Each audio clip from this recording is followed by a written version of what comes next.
Well, hello everyone. Welcome. I'm Katie and this is a Fountain Pen Awakening. I hope that wherever you are in the world you're doing super well.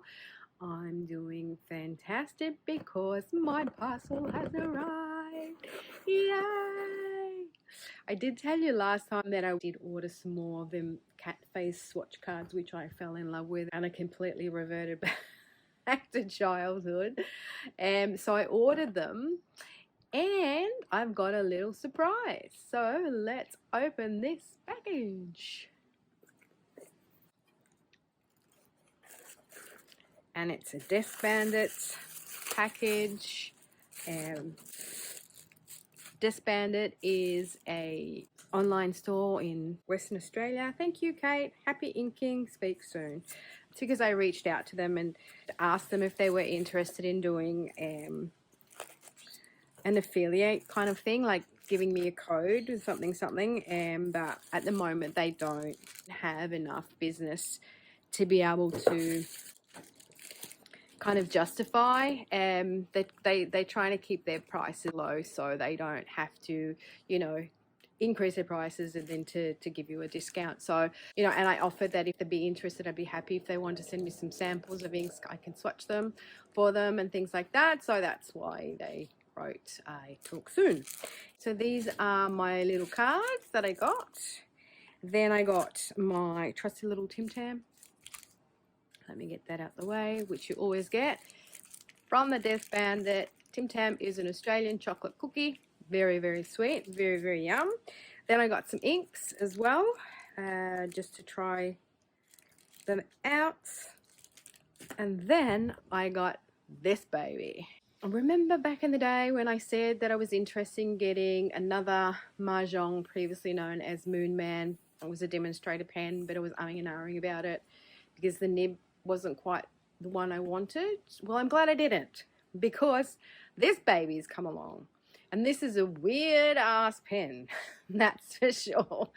So I thought I'd share this unboxing with you because this is kind of like super interesting. So I'm going to bring the camera down and we can have a look at that. Okay.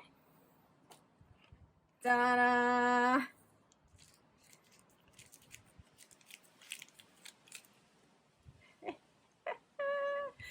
Isn't that absolutely unbelievably cool?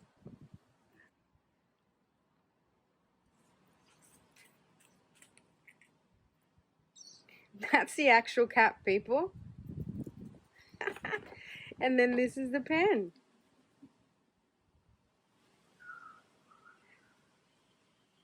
Now that looks more like a nib that's on my Moon Man, the S5. And this is the gold.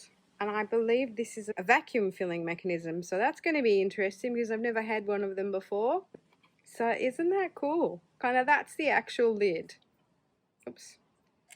So do that. It's got a little weird ass clip here. And yeah, and this is your pen. How classic is that? And it comes, I believe, in silver. This is the gold version. Let's have a look at the model. It's the V1 Gold. So comes in this little boxy woxy here, nicely packaged. Majohn, feel the temperature of writing. And I don't think there's anything else in there. And I will have to study how to fill this baby up. But isn't that just so cool? And you can stand it up. I love Majohn. It never disappoints. And the only one that I didn't really love was my purple one. Even though it looked great, I was a bit underwhelmed by the writing experience with it. The nib wasn't sort of as nice as my Moon Man, the S5 one, because I think that was a size 6 nib. These are size 5 nibs. And for some reason that nib that I now have on my little Fat Man, another Majohn pen, which is a demonstrator pen, the fat one, that came originally with a Fuda nib on it. And then it was really uncomfortable to write with a Fuda nib because, sorry, I'm playing with my pen, because I had to sort of tilt it at a certain angle to write with it and it was too girthy, so it was uncomfortable. So I thought, well, I don't really like writing with this purple one so much, so let me take out the nib and let me put it on the little fat man, and I can write with it that way. I mean, it's still not a great writing experience, but at least the nib is gold and it matches the hardware that's on the actual little fat man, as opposed to being the silver Fuda nib that they sent. I mean, they did send me 2 nibs with the little fat man, the Fuda nib and a normal fine nib, and that fine nib is on my Skullkill and it writes amazingly. So yeah, anyway, long story short, I thought this was very interesting looking pen, very particular, very fun, you know, like, hello. Now I just have to figure out how to use that vacuum filler. And then I just got some, my candle blew out, and I got some ink. So I got some Robert Oster inks, just because I've noticed that the prices of samples have gone up. They were like $2.50, now they got up to $2.95. Some have gone up to $3. It's just insane. Prices are going up insane. And Robert Oster's instead has stayed at $1.50. Sorry, there's wind happening. So I got the Robert Oster Cherry Blossom and Pink Squirrel, and then I got Kobe ink, and this one is the number 68 Maiko with Pearl Blue, and I wanted to see if that was kind of similar to the Hisoku. So yeah, let me go read up on the instructions, see how I'm going to do this. All right. Okay guys, so I read the instructions. It should be super easy. I think you just have to unscrew here down the bottom and then just pull it up like that, and then kind of release it and it goes suck. So that's easy, but what I wanted to do is just test these inks to see which one I like. Let's try these ones. I'm just going to wet my pen here, my dip pen, my Iro Utsushi, and this notepad here has got, it's the Nebula Smooth that I got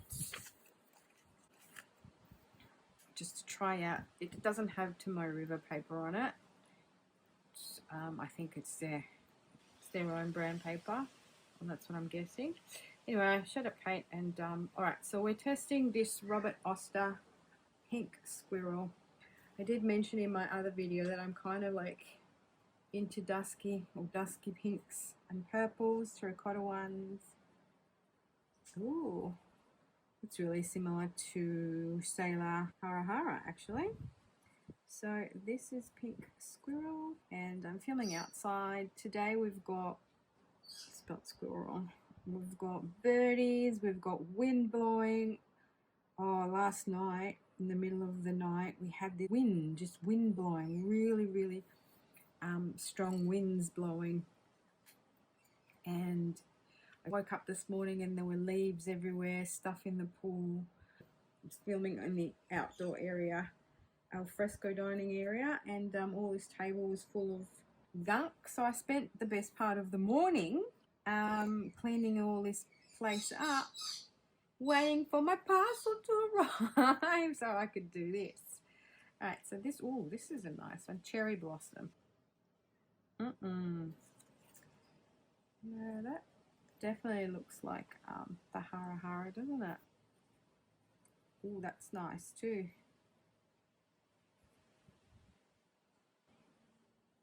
It's kind of like a plum color, isn't it? Nice. Don't blow away. Okay, Cherry Blossom, Robert Oster. Kind of reminds me of my Sweet Fig from Van Diemen's, but a little bit lighter. Okay.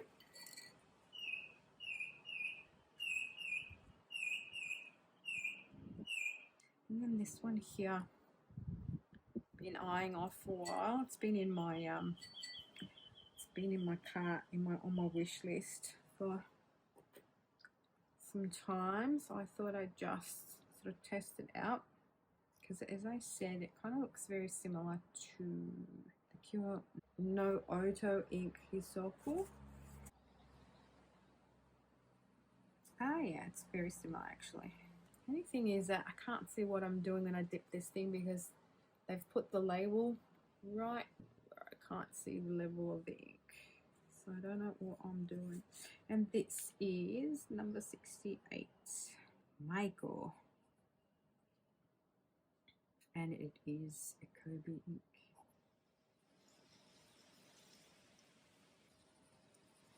Right, interesting.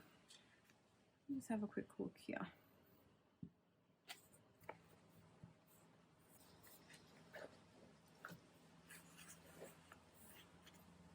Yeah, definitely the pink squirrel is very similar to the Shikiori Harahara.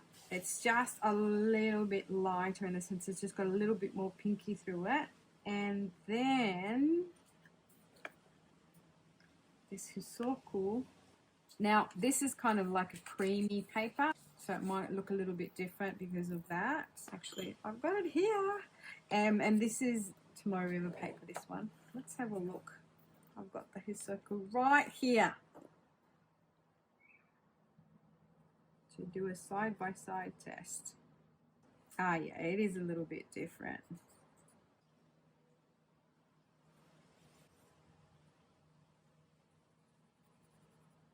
But not that different. Do you know what I'm saying? Like, it kind of gives me the same vibes. This has just got a little bit more green in there. So it reminds me of that sort of, that classic green glaze that you get on pottery. And this has got a little bit more, or say a little bit less green in it. But they're quite the same. And I'm just going to go and grab my other pen. That's got the Harahara in it. Let's have a test. And that's the Harahara. Now this is in a fine nib, whereas the dip pen is a medium. Yeah, no, it's slightly different. This is darker. And let me give you a close-up. Similar, but not quite similar. But similar enough. Now, I like that cherry blossom, so I'm sort of umming and ahhing if putting that cherry blossom in there or inking it up with my faux ink that I haven't inked up for a while, which is, this is a Van Diemen's ink, and this is my Leatherwood Honey, which is kind of gold, a yellow brown, which I reckon would go really well with that. So let's just test it out quickly.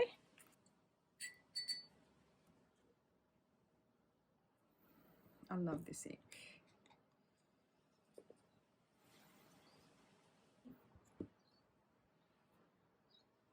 Yeah, I think this is perfection.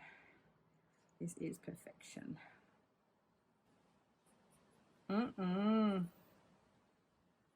Van Diemen's ink. I keep forgetting how much I love this ink because, you know, like I've got a bottle of this, so like I get all my new inks and then kind of, you know, yeah, people, look at that. That's perfect. I mean, that cherry blossom is really super nice too. The Leatherwood Honey. All right, guys, let's give this a go and see if I can ink this thing up. It's gonna be interesting. Okay. Now, so unscrew the top from it, and then we unscrew down here, and then it says to just pop it in there. Pop, pop, pop. Okay. And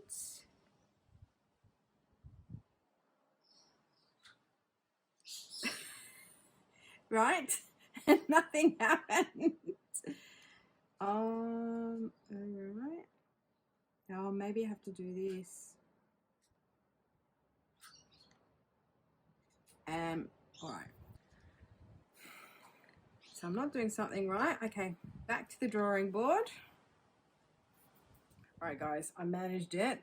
I had to give it a couple of tries, but I think the problem was I wasn't immersing it, but it kind of doesn't look like it's got a massive fill.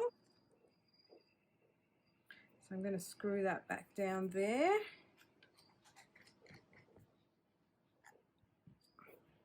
All right, so wish me luck. Let's see if that... Okay, so this is a fine nib.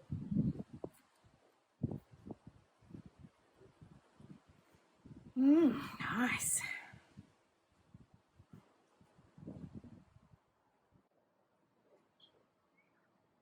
All right, so the nib is a little bit scratchy at the moment, but I think it's just because it needs to be kind of broken in a little bit. This, you know, makes it a little bit back heavy, unfortunately. So, you know, it kind of feels slightly out of balance, but I don't care because it's fun. And I'm sure as I kind of break this nib in, it'll become a little bit easier to write with. Yeah, so this is kind of how it fits in my hand.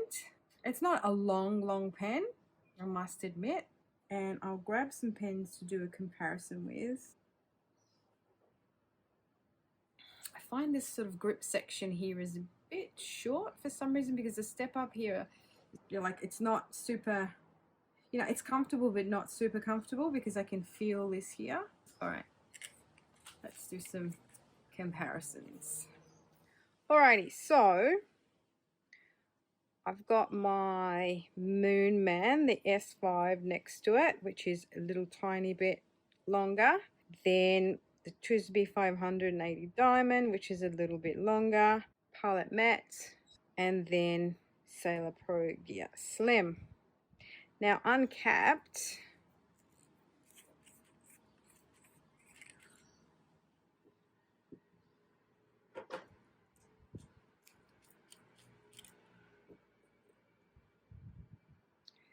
I guess these are exactly the same length. But see what I mean here? Oh no, they're the same. Oh no, so it's just a tad longer. And the grip section, is a little bit shorter on this one than it is on the Moon Man. As you can see, this band here is kind of like, you know, whereas here you've got these threads here, but you can't really feel them, right? And then you've kind of got the step up, but as you can see, it's kind of way back here. So I kind of don't feel it as much because I kind of keep my fingers like that, so they're not leaning on it. But with this one, I kind of feel, oh no, it's all right. It's all right. I think it just takes getting used to. It's just this thing here. It kind of weights it a bit, so it feels like it's a little bit off balance. So they're exactly the same. Oh well, this one is just a little smidgen smaller. And let's have a look at these two. Yeah. So the TWSBI 580 Diamond is a little bit longer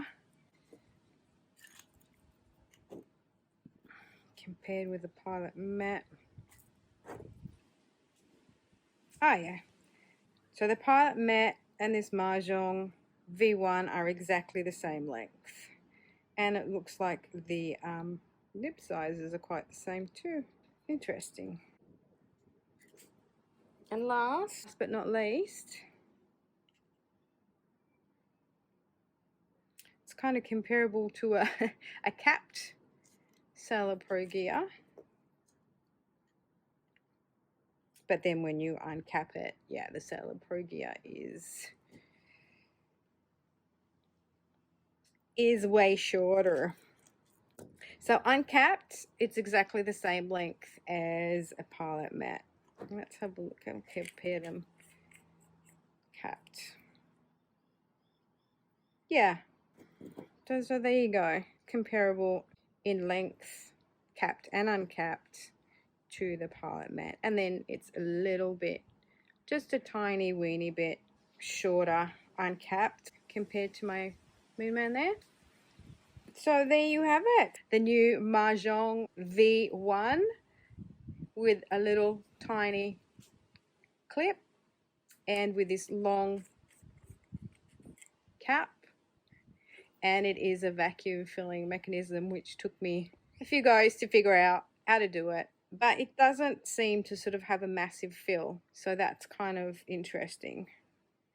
It's kind of about, what, 10 mils in there? Anywho, whatever.